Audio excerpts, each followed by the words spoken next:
President Cyril Ramaphosa led a delegation to Japan for the 9th Tokyo International Conference on African Development Summit, which he used as an opportunity to call for greater exports into the continent in light of tariffs imposed by the Trump administration. Speaking of US President Donald Trump, if you're one who believes in second chances, you certainly would have been vindicated after seeing a very different kind of meeting between him and Ukrainian President Volodymyr Zelensky. From tone, language, and the mood in the room on Monday, everything was significantly different to that infamous February meeting. And here at home, others are choosing not to keep quiet about the state of affairs when it comes to the ANC, with NEC members Malusi, Gigaba and Senzo Mchunu landing themselves in hot water for being candid about the party. I'm Ziyanda Ngcobo, and this is Your Week in Politics. And therefore, we are not able to agree with them. ANC-NEC members Malusi, Gigaba and Senzo Mchunu have stepped on the proverbial toes of the party's communications team by making remarks about the state of the organization.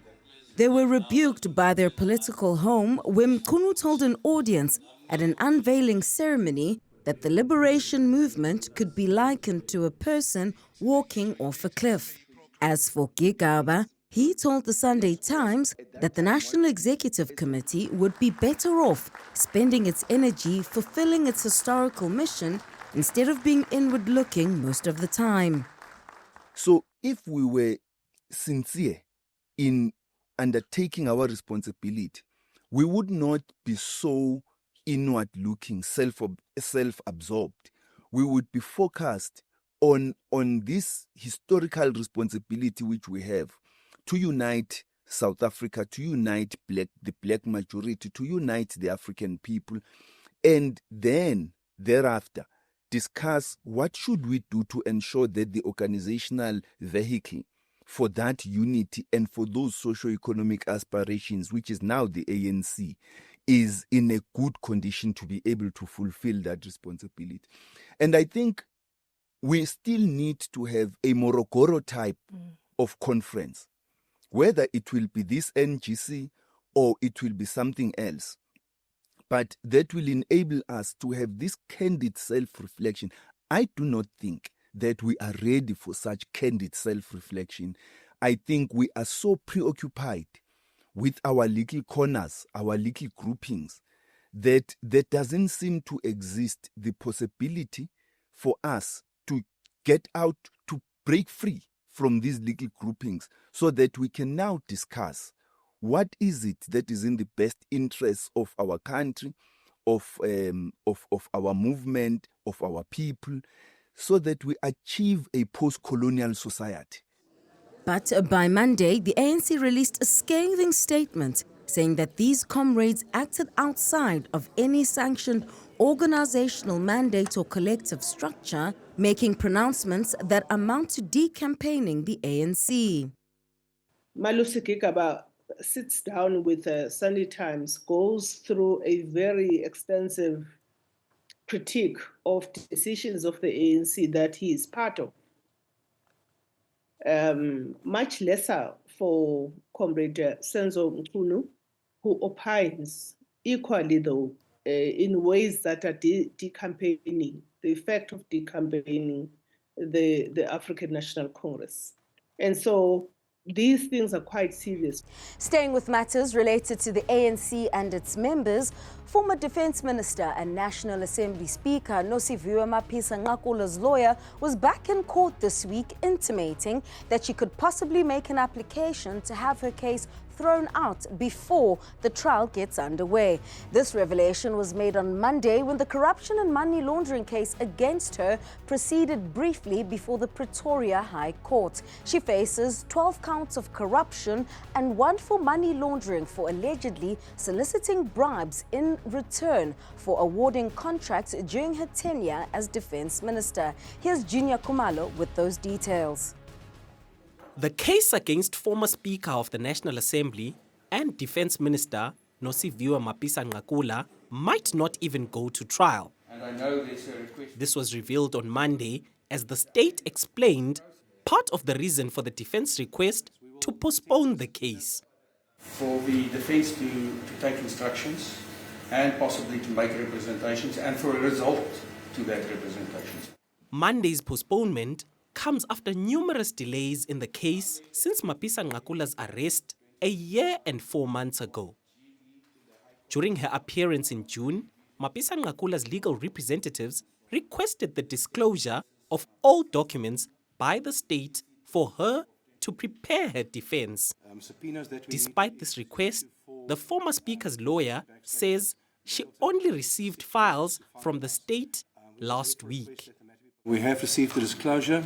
We need to peruse the dockets, take instructions, and then there are further subpoenas that we need to issue for information back statements. That will take approximately 6 weeks to finalise. We would therefore request that the matter be postponed under your discretion until the 21st of November 2025. The case against former National Assembly Speaker is premised on the allegations made by former defense contractor Mapisa-Nqakula, who claims Mapisa-Nqakula solicited over 4.5 million rand from her. She claims to have given her over 2 million of that requested amount. As such, the former speaker's legal team is seeking Nqakula's bank statements in a bid to dispel these allegations, despite reports that monies were given in cash. Despite having reservations over the numerous delays, the judge acceded to the request for postponement. A request is made by your council to have this matter adjourned until the 21st of November 2025.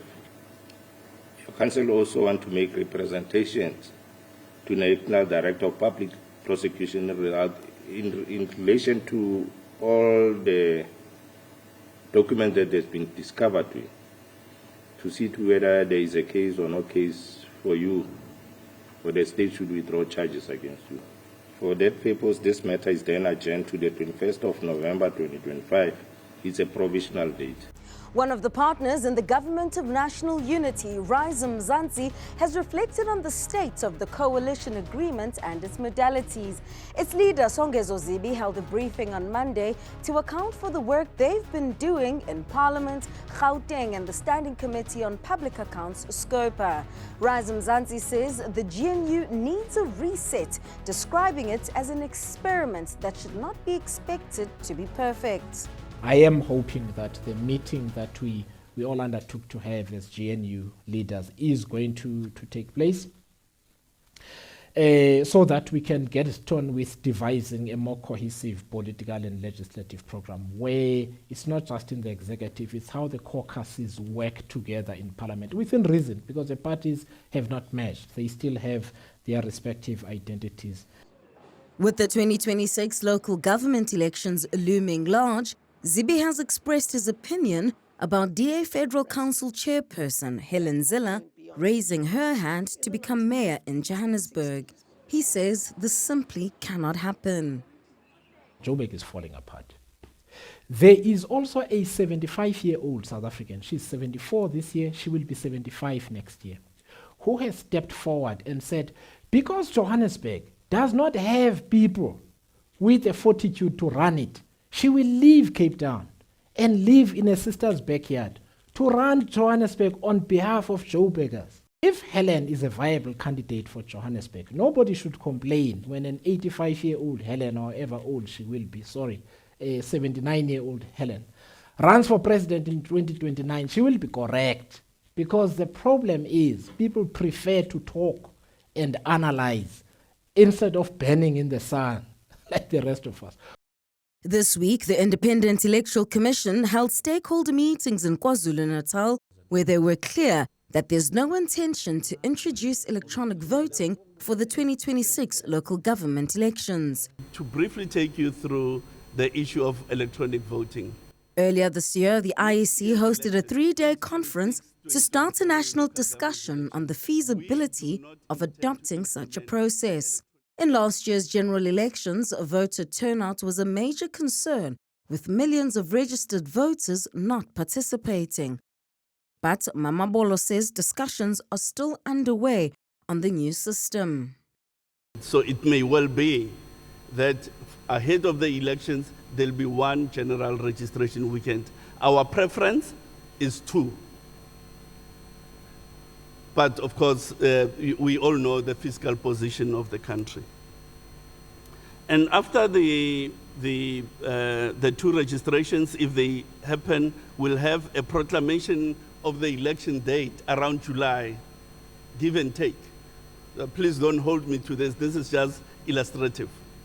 On Tuesday, retired Constitutional Court Justice Cyril Ramaphosa held a media briefing to announce that the first pre-hearing session looking into investigations and prosecutions of cases stemming from the Truth and Reconciliation Commission will begin in September. Ramaphosa, who will chair the Commission of Inquiry, probing whether there was political interference at the National Prosecuting Authority in dealing with the apartheid-era crimes, says it will approach the process with sympathy. She addressed the media at the Hector Peterson Memorial in Orlando West, Soweto, as the Commission sets out to do its work.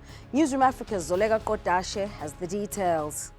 The Commission of Inquiry, led by retired Constitutional Court Justice Cyril Ramaphosa, seeks to investigate whether and to what extent there was any interference in the work of the National Prosecuting Authority in investigating and prosecuting apartheid-era crimes. The Commission will soon begin meeting with interested parties as part of engagements. The TRC cases inquiry will adopt a more sympathetic, engaging, and empowering approach, and as an important first step, the inquiry will bring together all interested persons and institutions to a pre-hearing meeting to agree on a program for the conduct of the inquiry's work and conclude on a timeline for all the procedural steps that are essential for the smooth running of the inquiry. The Commission has been given 6 months to complete its work from the date of proclamation and 60 days to submit its report. This means that it should wrap up before the end of the year, but is this a realistic ask? If there's one thing that you should know about Justice Ramaphosa, and that is that she always sticks within the allowed time and the allowed budget. And we hope to continue the work within that spirit. But if the pre-hearing indicate that it might not be possible, or even if the overwhelming evidence or submissions that we receive indicate that we need to relook our timeline, we will obviously do that and work with the Department of Justice and the Presidency. Speaking of inquiries, the Madlanga Commission is going to begin its work on the 1st of September and announced its venue this week too. The probe, which is looking into criminality, political interference and corruption in the criminal justice system, will sit for a public hearing at the Bridget Mabandla Justice College in central Pretoria. The venue is available to the Commission free of charge, and as the inquiry prepares to begin its work, there's been a call to protect those wanting to come forward with information. Can you imagine the head of police, the provincial head of police in KwaZulu-Natal, requiring protection from the people that he's working with? And that's the reality. Can you imagine a normal person or a lower ranking person in the police or in the community willing to stand up? I don't think so. We need those people to feel protected, to come forward with information so we can clean up the systems.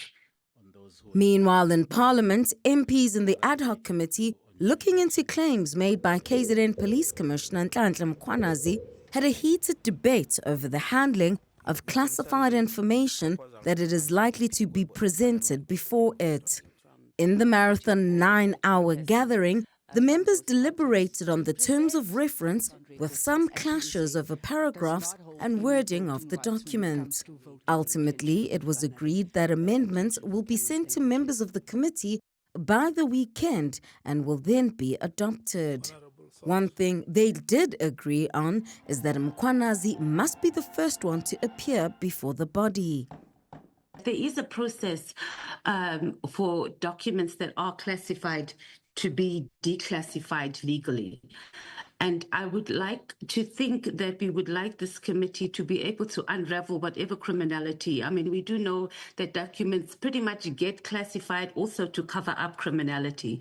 So there is legislation available to us if needs be, and if anybody comes to the committee and says, I have classified information that is criminal, its contents is criminal, and we should be able to help speed up that process of getting those documents declassified, if obviously if it is going to assist in us meeting our objective of this ad hoc committee. I want to propose that we, rather than adopting the paragraph in its current formulation, we allow an opportunity, maybe at the end of this meeting, for the legal service to insert a paragraph that clarifies what he was reading. That's what I'm proposing. I'm still very firm on my understanding that, of how classified information are handled in South Africa. When we come back, we'll reflect on President Ramaphosa's trip to Japan, where it seems there were some serious attempts to amplify our efforts to diversify the markets that South Africa and other African countries have access to for imports. US President Donald Trump met with his Ukrainian counterpart, Volodymyr Zelensky, for a second time this year after that bruising encounter earlier on. Zelensky was not alone, though. He was flanked by other European leaders who were in the Oval Office, seated in front of Trump, looking like high school pupils in their principal's office. You don't want to miss that and more stories after this short break.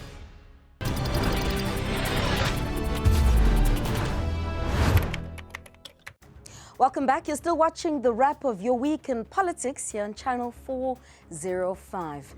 Following the United States' imposition of 30% tariffs, which came into force on the 7th of August, our government is frantically searching the rest of the world for alternative export markets. And this runs parallel with continuing engagements with the US to secure a deal and reduce those taxes.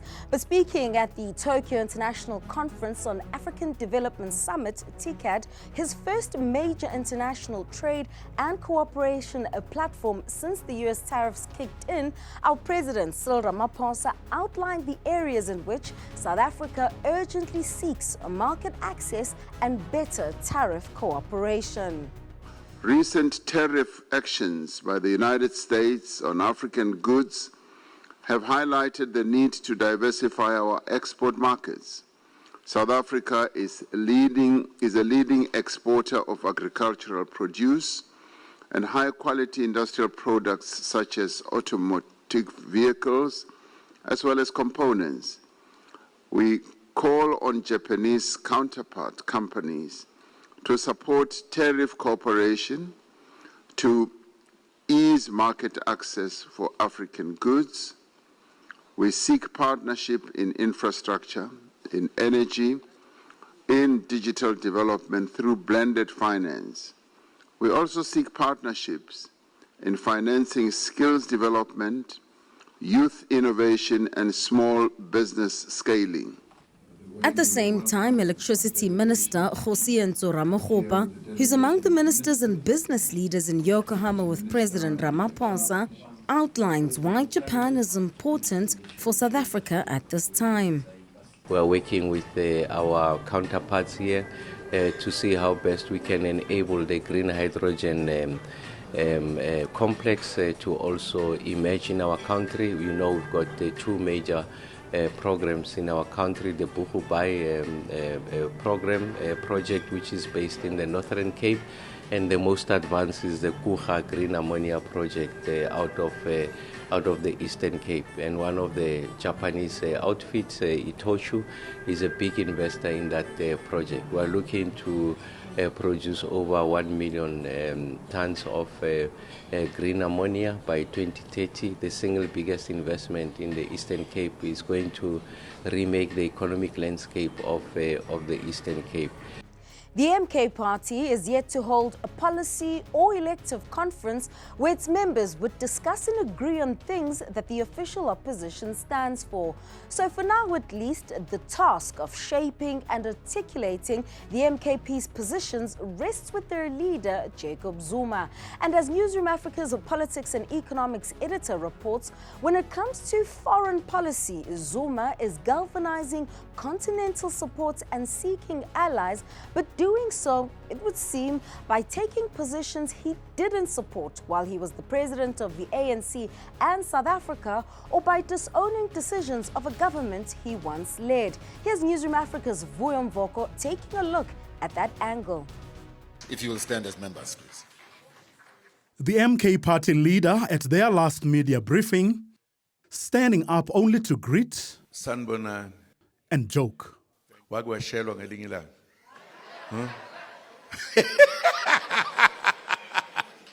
He even got other people to answer questions that were directed at him. With recent continental trips, though, he's been throwing caution to the wind, as he did in Morocco last month and in Ghana on Tuesday, where on both occasions he disowned a position that he previously championed while he was president of the ANC and of South Africa. In a lecture read out by his deputy on Tuesday, he made an about-turn on Western Sahara, clearly no longer believing it should be set free from Morocco's colonial grip. I must pause here to commend Ghana for its bold step in backing Morocco's autonomy plan over the separatist agenda in the Western Sahara. Some may disagree, but I say Africa must not be divided for the convenience of the outsiders.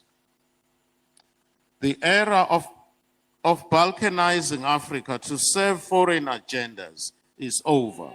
Zuma's critics, including the MK party's immediate past Secretary General Floyd Shibambu and the ANC's Fikile Mbalula, suspect it's about Zuma soliciting monetary and other forms of support for his 1.5-year-old outfit. Zuma had nothing but praise for military takeovers, of which the continent has had 7 in the past 5 years, saying they weren't coups, but acts of African leaders taking back power from their colonizers and liberating their people. The AU frowns upon coups. Touching on the legacy of the late Libyan leader Muammar Gaddafi, whose death followed a UN Security Council meeting on March 18, 2011, and for which South Africa voted in favor, justifying Western powers' incursion of the country, Zuma on Tuesday said, "His blood is on the hands of those who fear African freedom. His dream must therefore be resuscitated one day." Zuma and the MK party have made no secret of their desire to displace the ANC and become the government of South Africa. If that moment ever comes, there's hope that the party's agenda and motives will be made a lot clearer.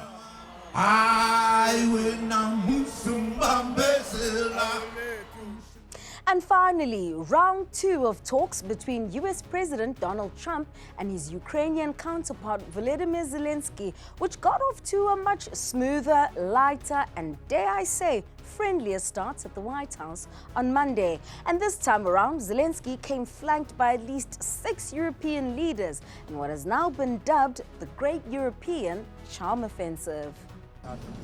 U.S. President Donald Trump welcomed Ukrainian President Volodymyr Zelensky to the White House on Monday for a hastily arranged summit with several European leaders to discuss a path to ending Russia's war in Ukraine. At the meeting, Trump said the United States would help Europe in providing security guarantees for Ukraine. There'll be a lot of help. When it comes to security, there's going to be a lot of help. It's going to be good. They are first line of defense because they're there. They're Europe. But we're going to help them out also. We'll be involved. But Trump also suggested to reporters that he no longer believed reaching a ceasefire was a necessary prerequisite for striking a peace agreement. That is a position staked out by Russian President Vladimir Putin and opposed by Zelensky and most European leaders. During a sit-down with the other European leaders, Trump also said he expected Putin to release over 1,000 Ukrainian prisoners once he agrees to a trilateral meeting with Trump and Zelensky. I know there's over 1,000 prisoners, and I know they're going to release them. Maybe they're going to release them very soon, like immediately, which I think is great. Zelensky received the backing of the leaders of Britain, Germany, France, Italy, Finland, the European Union, and NATO, who traveled to Washington to demonstrate solidarity with Ukraine and push for strong security guarantees for the country in any post-war settlement. You're gambling with the lives of millions of people. You're gambling with World War III. Monday's summit comes about 6 months after Trump's last White House meeting with Zelensky descended into disaster when Trump and Vice President J.D. Vance slammed him, saying he showed disrespect. This time, Zelensky described the one-on-one discussion as very good and said they had spoken about the importance of U.S. security guarantees for Ukraine. This is very important that the United States gives such strong signal and is ready for security guarantees. Putin has not publicly committed to a meeting with Trump and Zelensky, though Trump said repeatedly that he believes Putin wants to end the war. That's it from me for this week's wrap. There'll be plenty on the go in the coming days, where on Tuesday, 2 big cases are expected to be heard. The first is an urgent court bid from suspended Deputy National Police Commissioner Shedrick Sibiya, who's fighting to be reinstated. Then former President Jacob Zuma and his MK party are still mounting a legal challenge over the placing of Police Minister Senzo Mchunu on leave of absence and the appointment of Ross Kachalia in the interim. You'll want to stay tuned to Newzroom Afrika, channel 405 for all of that and more. But for now, it's goodbye. Thank you for watching.